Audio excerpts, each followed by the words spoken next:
আজকে বানাবো মালপোয়া। তার জন্য আটা নিয়ে নিয়েছি, সুজি নিয়ে নিয়েছি, চিনি নিয়ে নিয়েছি। এবার আমি রান্নাটা শুরু করব। এখানে আমি আটা নিয়ে নিচ্ছি। আমি এখানে নেব 400 গ্রাম আটা।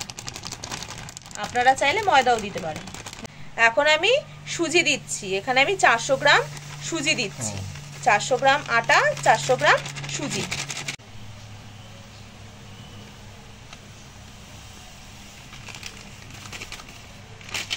আদা সুজি নিয়ে নিয়েছি। এখন আমি 400 গ্রাম পরিমাণ মতো 400 গ্রাম চিনি নিয়ে নিচ্ছি।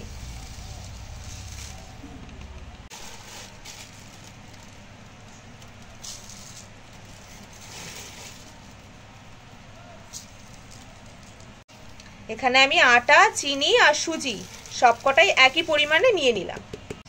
এবার সবকটা উপকরণ ভালোভাবে আমি মিশিয়ে নিচ্ছি।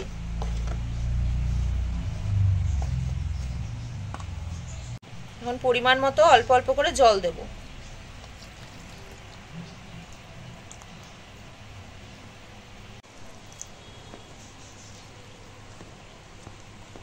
মিশ্রণটা ঠিক এরকম থাকবে, এরকম খুব ভারীও না খুব পাতলাও না, এরকম ভাবে আমরা গুলে নেব। তারপর রান্নার সময় যখন রান্না করা হবে তখন সেটার ঘনত্বটা বুঝে জল দেবে না আর একটু দেব না সেই অনুযায়ী আমরা করে নেব। চিনিটা তো গলবেই। চিনি দেওয়া হয়েছে, চিনিটাও গলবে। বেশ কিছুক্ষণ রেখে দেওয়া হবে এখন রেস্টে। আপনারা যতক্ষণ এটাকে রেস্টে রাখবেন এটা ঘনত্বটা ঠিক এরকম হবে। হ্যাঁ, চিনিটা গলবে। এখন আমি বেশ কিছুক্ষণ এটাকে রেখে দেবো।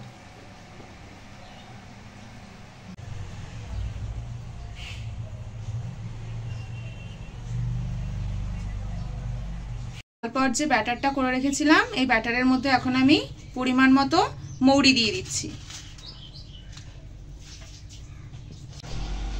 এবার কিশমিশ দিচ্ছি,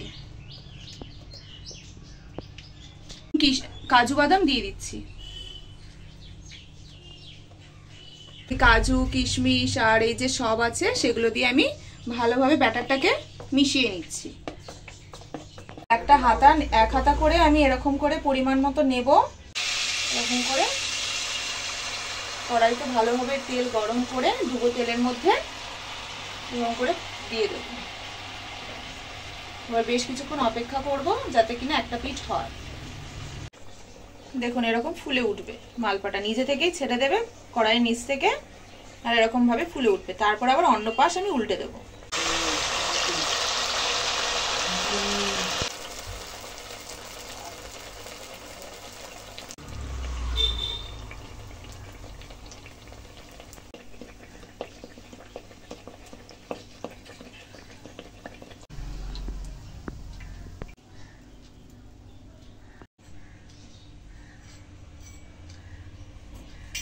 তৈরি হয়ে গেছে মালপা।